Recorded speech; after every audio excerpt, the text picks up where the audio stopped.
नमस्कार, आप देख रहे हैं हमारा बेहद ही खास कार्यक्रम प्रधानमंत्री। बेहद ही खास शो है और 2024 के लोकसभा चुनाव से पहले हम लेकर आए एक बेहद ही खास शो। नाम जैसा कि आपने देखा, प्रधानमंत्री नाम रखा है। प्रधानमंत्री का मतलब है कि भाई वहां तक पहुंचने के लिए क्या जद्दोजहद होती है, क्या पॉलिटिक्स होती है, इसे समझना जरूरी है, रणनीतियों को समझना जरूरी है। तो सियासत से जुड़ी तमाम खबरों को हम तो बताएंगे ही, तस्वीरों और बयानों के साथ उसकी रिपोर्ट भी दिखाएंगे, मायने समझाएंगे। लेकिन शुरुआत सबसे बड़ी चुनावी खबर से करते हैं।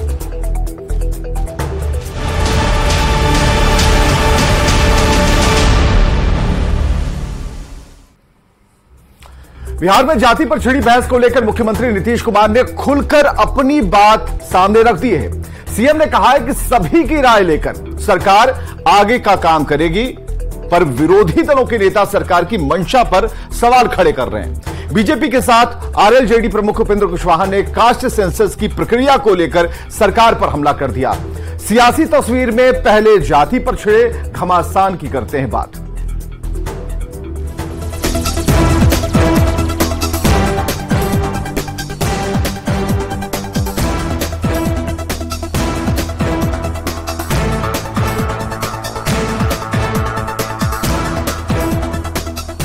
बिहार के मुख्यमंत्री नीतीश कुमार ने जाति की गणना को लेकर साफ कह दिया है कि सदन में सभी रिपोर्ट रखी जाएगी और सभी की राय लेकर ही सरकार आगे काम करेगी। कास्ट सर्वे की रिपोर्ट के बहाने सीएम ने बीजेपी को भी खूब खरी खोटी सुनाई। ईओ के साथ मिलकर के हम लोगों ने तय किया, बहुत अच्छा हो गया। इसको सबसे पहले हम हाउस में रखेंगे और उसके बाद आगे क्या करना जो करना है सब पे विमर्श करके हम लोग करेंगे। इधर जातीय गणना के आंकड़े प्रकाशित होने के बाद बीजेपी के नेता जोरदार तरीके से पलटवार कर रहे हैं। सरकार से सीधा पूछा जा रहा है कि बगैर जाति की गणना किए सरकार रिपोर्ट कैसे बना सकती है।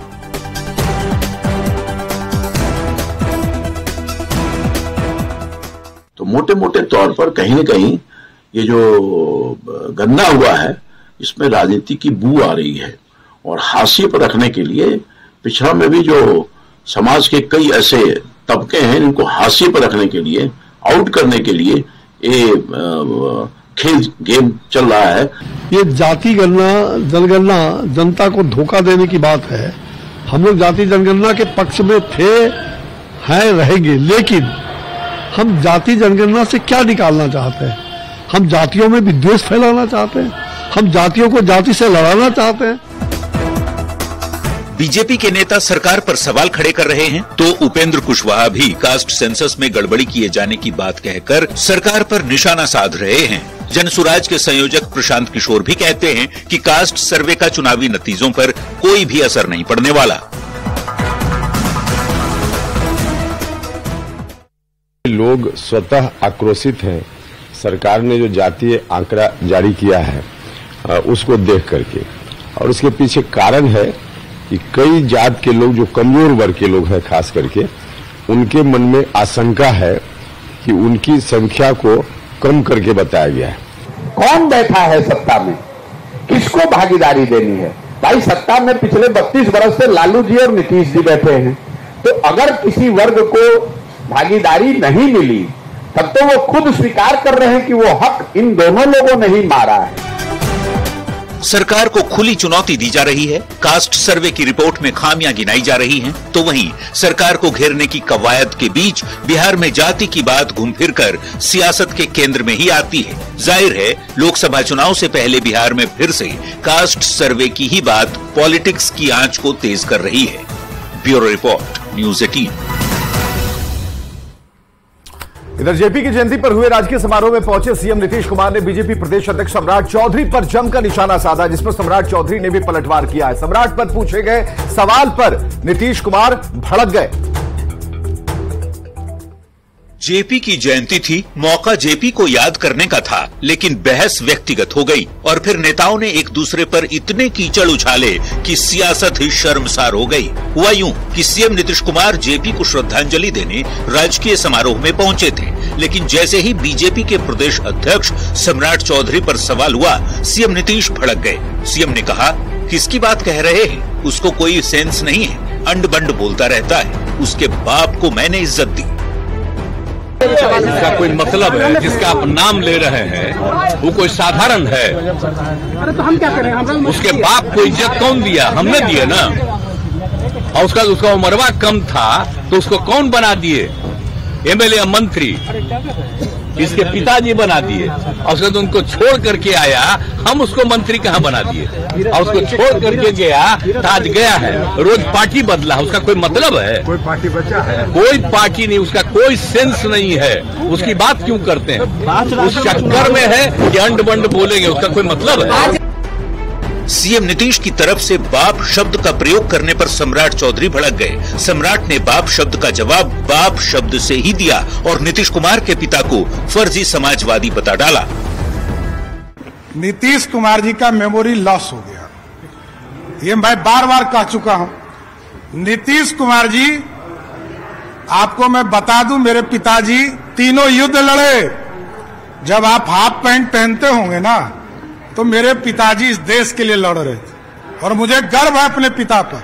मैं राजनीति को जानता हूं नीतीश बाबू, आपके तरह नकली पिता स्वतंत्रता सेनानी नहीं बनाता। मुख्यमंत्री नीतीश कुमार पर किए गए हमले से नाराज जेडीयू प्रवक्ता नीरज कुमार ने सम्राट पर पलटवार किया और व्यक्तिगत हमला करने में 2 कदम और भी आगे बढ़ गए। कि भारतीय जनता पार्टी ने ऐसे व्यक्ति को प्रदेश अध्यक्ष बना दिया है जो अज्ञानी है, राजनीति का महामूर्ख है, भाषाई रूप से लंपट है। जिस व्यक्ति ने संपूर्ण क्रांति का आह्वान कर देश की सत्ता बदल डाली, उसी जेपी की जयंती पर अब भाषाई मर्यादा लांघी जाने लगी है, वो भी उस राज्य में जहां पिछले 33 साल से जेपी के शिष्यों का ही राज है। तो सोचिए जरा उस राज्य की सियासत कहां पहुंच चुकी है। न्यूज 18 के लिए पटना से आनंद अमृतराज और दिल्ली से अमितेश सिंह की रिपोर्ट। लोकनायक जयप्रकाश नारायण की आज जयंती है। एक ऐसे सिद्धांतवादी, समाजवादी और राजनेता जिन्हें 70 के दशक में तत्कालीन प्रधानमंत्री इंदिरा गांधी के खिलाफ विपक्ष का नेतृत्व करने के लिए याद किया जाता है। 11 अक्टूबर 1902 को बिहार के सिवान जिले के सिताबदियारा गांव में जयप्रकाश नारायण का जन्म हुआ। एक कायस्थ परिवार में स्वतंत्रता संग्राम से लेकर तत्कालीन प्रधानमंत्री इंदिरा गांधी को सत्ता से उखाड़ फेंकने के लिए कड़ा संघर्ष किया। जेपी की अगुवाई में 1977 का संपूर्ण क्रांति आंदोलन इतना असरदार था कि देश की मजबूत सत्ता को हिला कर रख दिया। मोरारजी देसाई के नेतृत्व में केंद्र में पहली गैर कांग्रेसी सरकार बनी। जेपी आंदोलन से ही लालू प्रसाद, नीतीश कुमार, मुलायम सिंह यादव जैसे नेता निकले, जिन्होंने राजनीति में अपना खूब सिक्का चलाया। लोकनायक के नाम से जाने जाने वाले जयप्रकाश को 1998 में मरणोपरांत भारत रत्न से सम्मानित किया गया। न्यूज 18 जेपी को उनकी जयंती पर श्रद्धांजलि दे रहा है, उनकी ही आवाज में कही गई इन पंक्तियों के जरिए। आज जयप्रकाश नारायण जी की जन्म जयंती हम मना रहे हैं। जयप्रकाश जी जो सत्ता के गलियारों से कोसों दूर रहे,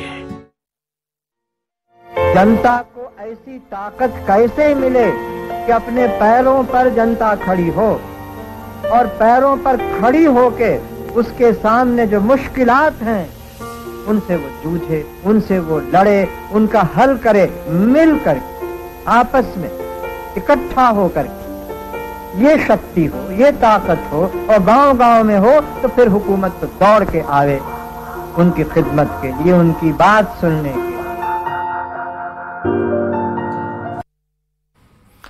और अगले सेगमेंट की तरफ बढ़ते हैं, देखते हैं बयान बवाली जिस पर मचा है सियासी घमासान।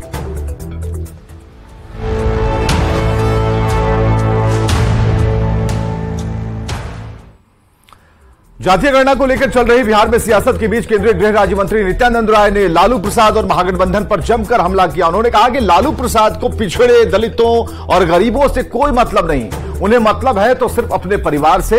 अगर नहीं तो राबड़ी देवी को मुख्यमंत्री और अपने बेटे को उप मुख्यमंत्री और मंत्री नहीं बनाते। सत्ता में आए और उसके पश्चात जब वो जेल जाने लगे तो सत्ता किसको सौंपे? राबड़ी जी को। क्यों नहीं सत्ता सौंपे वो रंजन यादव जी को? क्यों नहीं सौंपे गजेंद्र हिमांशु जी को? क्यों नहीं सौंपे सोनाधारी सिंह यादव को? क्यों नहीं सौंपे सौंपे किसको? अपने परिवार को। ऐसे अनेकों, 1 दर्जन से भी ज्यादा मुख्यमंत्री की योग्यता रखने वाले लोग उस समय आरजेडी में थे, बहुमत उनकी थी। क्यों नहीं बनाए? क्यों राबड़ी देवी जी को बनाए?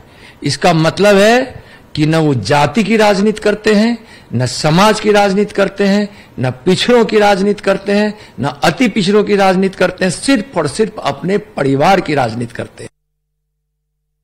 इधर आरजेडी विधायक मुकेश रोशन ने बिहार बीजेपी अध्यक्ष सम्राट चौधरी पर अभद्र भाषा का प्रयोग करते हुए उनकी तुलना बंदर से कर डाली। आखिर क्या कह रहे हैं मुकेश रोशन? बयान बवाली में सुनिए। चौधरी जी का जो राजनीतिक में जन्म हुआ वो आदरणीय लालू प्रसाद यादव जी का देन है। जब उनका उम्र भी नहीं था तब आदरणीय लालू प्रसाद यादव जी ने श्रीमती राबड़ी देवी जी के कैबिनेट में उनको मंत्री बनाने का काम किया। और सम्राट चौधरी जो ज्यादा उछल रहे हैं तो उनको तो यही हाल है कि जैसे बंदर के हाथ में नारियल दे दिया जाता है तो नोच के खाएगा, उसको फोड़ के खाएगा नहीं। वही हाल है कि बंदर के हाथ में नारियल मिल गया है तो उन्होंने जलूल बोलते रहते हैं। और इस सेगमेंट में देखते हैं कैसी तस्वीर जो सियासत के लिहाज से सोशल मीडिया पर वायरल है।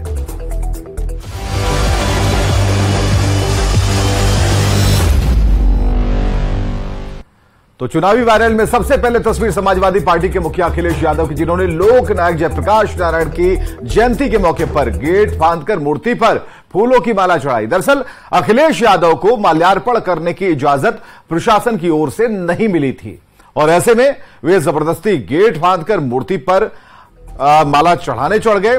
सोशल मीडिया पर यह तस्वीर खूब वायरल हो रही है। जरा देखिए, इजाजत नहीं मिली तो जो गेट लगाया गया था, बैरिकेडिंग थी, उस लोहे की बैरिकेडिंग के ऊपर चढ़कर उस पार गए और फिर उन्होंने दीवार फांदकर माला चढ़ाई।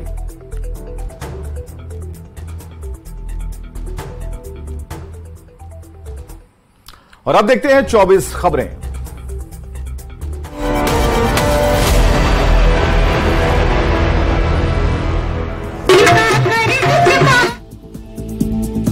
जातीय गणना पर सीएम नीतीश कुमार का बयान, कहा विधानमंडल में रखी जाएगी रिपोर्ट, सभी की राय लेकर बिहार सरकार करेगी आगे का काम। बीजेपी अध्यक्ष जेपी नड्डा की क्षेत्रीय पार्टी को खत्म करने के बयान पर बोले सीएम नीतीश, कहा चुनाव में बीजेपी से मुक्ति मिलने पर देश बढ़ेगा आगे। डिप्टी सीएम तेजस्वी यादव और सांसद मनोज झा का गुरुवार को केरल दौरा, चुनाव से पहले लोकतांत्रिक जनता दल का आरजेडी में विलय। काशी सर्वे को लेकर सांसद रविशंकर ने बिहार सरकार पर बोला हमला, कहा जातीय गणना शुद्ध फर्जीवाड़ा है, समय आने पर जनता देगी जवाब। जातीय गणना को लेकर जनसुराज के संयोजक प्रशांत किशोर का सीएम नीतीश और तेजस्वी पर हमला, कहा चुनाव पर नहीं पड़ेगा गणना का कोई असर। जातीय गणना को लेकर बीजेपी सांसद सुशील कुमार मोदी का बिहार सरकार पर आरोप, कहा लालू प्रसाद और सीएम नीतीश के इशारे पर समाज को बांटने की रची जा रही साजिश। काशी सर्वे रिपोर्ट में गड़बड़ी का आरोप लगाते हुए पूर्व सांसद आरके सिन्हा ने बिहार सरकार पर सौधा निशाना, कहा टेबल पर बैठकर की गई है गणना। जातीय गणना की रिपोर्ट को लेकर बीजेपी सांसद रामकृपाल यादव का बिहार सरकार पर आरोप, कहा जातीय गणना में खामियां, ठीक से नहीं हुआ सर्वे। आरएलजेडी के प्रधान महासचिव माधव आनंद ने लगाया काशी सर्वे रिपोर्ट में गड़बड़ी का आरोप, 14 अक्टूबर को रिपोर्ट के खिलाफ करेंगे राजभवन तक पैदल मार्च। केंद्रीय गृह राज्य मंत्री नित्यानंद राय ने लालू प्रसाद पर जमकर बोला हमला, कहा उन्हें दलित और गरीब से मतलब नहीं। बीजेपी प्रदेश अध्यक्ष सम्राट चौधरी ने सीएम नीतीश कुमार पर बैकवर्ड फॉरवर्ड की राजनीति करने का लगाया आरोप, कहा जनता ने नीतीश कुमार को गद्दी से हटाने का कर लिया फैसला। नेता प्रतिपक्ष विजय सिन्हा और विधान परिषद के नेता हरीश सैनी ने जेडीयू आरजेडी पर साधा निशाना, कहा जातीय भेदभाव पैदा कर रही बिहार सरकार। एलजेपी के राष्ट्रीय अध्यक्ष चिराग पासवान ने चुनाव को लेकर जमुई और हाजीपुर पर ठोका दावा, हाजीपुर से मां रीना पासवान को लड़वाने की कही बात। बीजेपी सांसद सुशील कुमार सिंह बिहार सरकार पर हमलावर, कहा विकास की योजनाओं पर राज्य सरकार नहीं करना चाहती काम। जेपी जयंती के मौके पर आयोजित कार्यक्रम में जेपी आवाज और खास समिति पहुंचे सीएम नीतीश कुमार, जेपी की तस्वीर पर चढ़ाया श्रद्धा सुमन। ईडी के खिलाफ सीएम हेमंत सोरेन की याचिका पर झारखंड हाईकोर्ट में 13 अक्टूबर को अगली सुनवाई, सीएम की तरफ से समन में स्पष्टता नहीं होने की दी गई दलील। बीजेपी के प्रदेश प्रवक्ता प्रतुल शाहदेव ने हेमंत सरकार पर बोला हमला, कहा झारखंड में राष्ट्रपति शासन की है सख्त जरूरत। 2024 लोकसभा चुनाव को लेकर बीजेपी की तैयारियां जोर शोरों पर, बीजेपी प्रदेश अध्यक्ष बाबूलाल मरांडी ने जमशेदपुर में निकाली संकल्प यात्रा। पूर्व केंद्रीय मंत्री सुबोध सहाय ने 2019 के फॉर्मूले पर सीट शेयरिंग की कही बात। जेवीएम प्रवक्ता मनोज पांडे ने दी प्रतिक्रिया, कहा सभी दल मिलकर करें विचार। सिरोही से सांसद और सांचौर से बीजेपी प्रत्याशी देवजी पटेल पर हमला, बदमाशों ने गाड़ी में की तोड़फोड़। भारतीय जनता युवा मोर्चा के राष्ट्रीय अध्यक्ष तेजस्वी सूर्या का छत्तीसगढ़ विधानसभा चुनाव को लेकर दावा, कहा प्रदेश में बनेगी बीजेपी की सरकार। ईडी की छापेमारी पर आप नेता अमानतुल्लाह खान का बयान, कहा 12 घंटे तक पूरे घर की ली गई तलाशी, फिर भी कुछ नहीं मिला। मनीष सिसोदिया के केस में सुनवाई पर दिल्ली के सीएम अरविंद केजरीवाल का बयान, कहा सुप्रीम कोर्ट के सामने ईडी सीबीआई पेश नहीं कर पाए कोई सबूत। विधानसभा चुनाव को लेकर राजस्थान के मुख्यमंत्री अशोक गहलोत ने बीजेपी पर बोला हमला, कहा बीजेपी हार मान चुकी है, इसलिए सांसदों को मैदान में उतार रही है।